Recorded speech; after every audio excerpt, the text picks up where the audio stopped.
Hey all, in this lesson let's examine several important types of groups.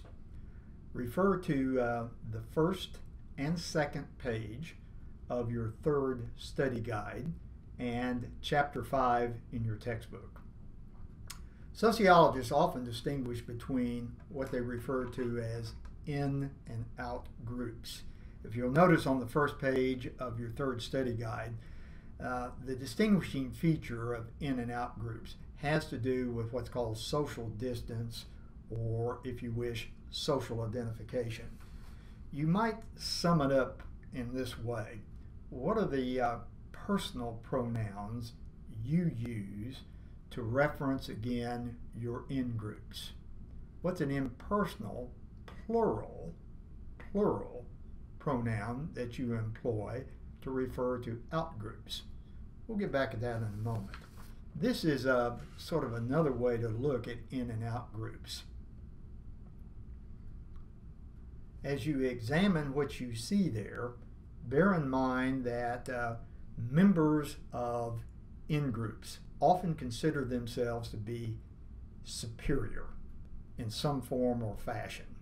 In other words, they think of themselves ethnocentrically.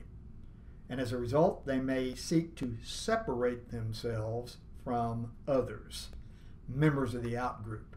Maybe they'll even refuse to interact with the members of these out groups. Or an extreme response might be to eliminate, to exterminate the out group. I suspect as you, again, look carefully at what you see on the screen, some of you may have been in a position where you became aware of the fact you were part of the out group.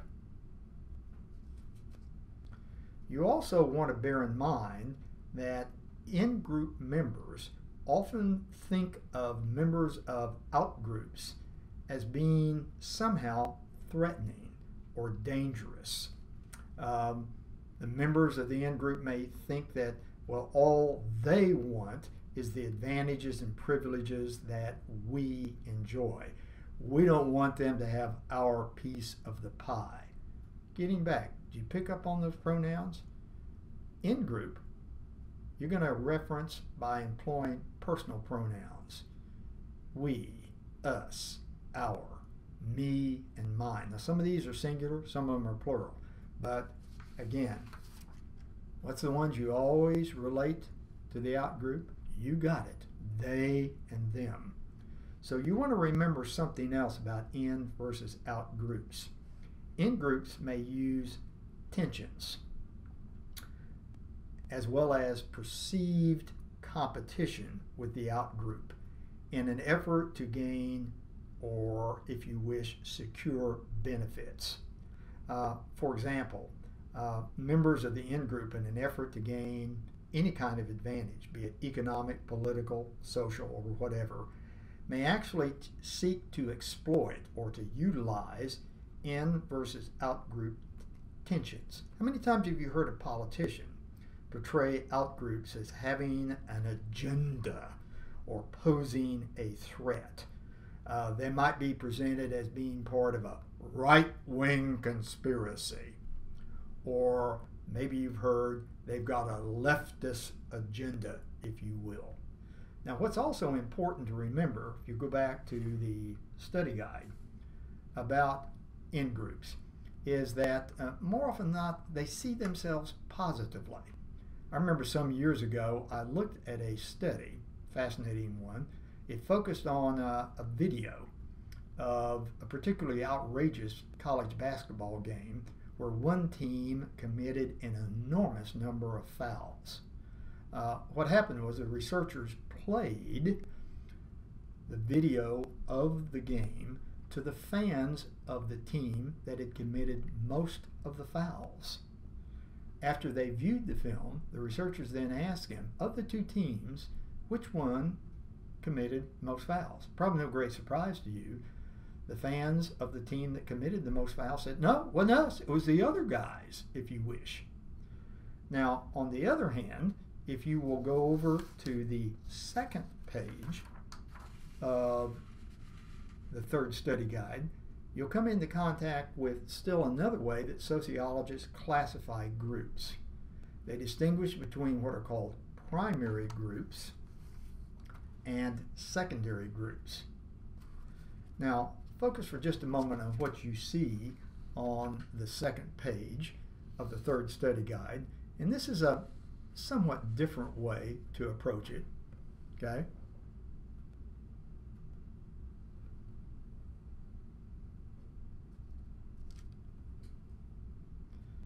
And what I like about this particular photograph is that, again, a classic example of a primary group is family. On the other hand, a large classroom qualifies as a good example of a secondary group. So drawing from some information from Schaefer, this is sort of a generalized comparison between a primary group and a secondary group. Remember that primary groups tend to be small. The relationships that take place are over a long period of time. And there's a lot of intimacy in primary group relationships. And that's what marks the distinction between primary groups and secondary groups. How involved are you in the relationship itself? Well, in primary groups, you tend to be deeply, deeply involved, not just socially, but emotionally. Notice there's a lot of emotional depth to the relationship. And generally speaking, the relationships tend to be cooperative and friendly because you're putting so much time and effort into it. And it doesn't require necessarily, in this day and age with digital communication, that we always be face-to-face, because think about it for a moment. Can you carry on a primary relationship with someone thousands of miles away by Skyping, for example, by employing your smartphone? But if people are face-to-face with you, that's just going to reinforce this strong emotional bond that develops. Secondary groups tend to be not so much expressive. They don't tend to be so much instrumental. They're usually goal-oriented. All right? They're utilitarian in a lot of ways. Notice again, they tend to be large. They don't last that long. They can be quite temporary. And there's not a whole lot of social intimacy involved. You're working towards some specific goal as such. The relationships aren't deep. They're kind of superficial. They're more formal and personal. I tend to focus on that point when I share this information with students in a face-to-face class. The kind of relationships that exist between my students and myself tends to be largely secondary. They see me and the class as a means to an end. On the other hand, how about your best friend? How about your significant other? Now that's altogether different, if you will. So if you go back to the study guide itself, again, focus on the fact primary groups help us to meet emotional needs, whereas secondary groups help us to meet instrumental needs. Now, this isn't as cut and dry and different as it appears. Have any of you ever asked a friend for a loan of money? Aren't you exploiting an emotional relationship for an instrumental purpose? Plus, I think a lot of you probably recognize as you look back at the course of your life, what was once a primary relationship, has it now evolved into a secondary relationship? Any of you broken up with a significant other? Any of you moved from one community to another and you've lost track of former friends? On the other hand, how many of you have entered into what was initially a secondary relationship? But the more time you interacted with the person, you got to know them as a person and you established a primary relationship with them. A good example might be the relationship that you establish with a clerk at a retail store you frequent all of the time. Over a period of time, you might really get to know this person. And what was once a secondary relationship becomes a primary one. Or maybe a fellow student you were assigned to work with on a project. You didn't know this person from Adam or Eve. But then by the end of the semester, you'd gotten very close to them. You had become friends. On the other hand, bear in mind that it's entirely possible for two people to belong to the same group. One sees it as a primary group, the other perceives it as a secondary group. Simple illustration. Two women who join the same sorority at a large state university. Well, woman A did it for one reason only. It's going to look good on her resume. This is the most prestigious sorority on campus. But she doesn't really like the women. She doesn't live in the house, and she really rarely, if ever, interacts with them and does not date the guys in the affiliated brother fraternity. But woman B, the women in the sorority are truly her sisters. She lives in the house and she interacts closely with them. Well, obviously, she's going to sit as a primary group, where woman A will sit as a secondary group. You can even go back to in and out groups. They can vary depending upon the circumstance. For example, you got two guys, okay, they've been playing on the same bowling team for 20 years, in group. But one of them is a union organizer, the other runs a small industry, and he does not want his workforce to be unionized. But the first person actively tries to unionize the second person's workforce outgroup. So these aren't cut and dry.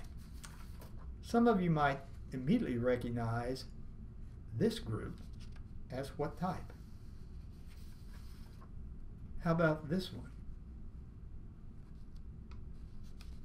And Toker illustrated the power of primary groups. I hope you all do recognize that Friends, as well as the Big Bang Theory group, these are primary groups. Take just a moment. Toker's a fascinating artist. Notice here again the warmth that is being shown here. This is a hallmark of primary groups and primary relationships. And the family is a prototype. Now here's my question in closing. If you want to avoid being injured psychologically or physically, what primary group would you avoid? I'm going to give you a moment or two to contemplate that. Well, some would argue that it would probably be right here, this group, the family. Why? Here's my question. How much of you do you put into primary relationships? Where do you strip yourself bare? Where do you stand there, warts and all, and know that you are accepted? If you're with me, it's probably in groups like your family. Family relationships can be very intense. You're throwing yourself totally into it, 110%. Things get really serious. So often in primary groups, because of the deep-seated emotional relationships that are formed, you want to bear in mind that sometimes conflicts can emerge. How many times have you been in a primary relationship where you might have said something fairly simple, only to discover that the other people made a mountain out of a molehill? Bear that in mind. Next time we're going to look at some important group processes.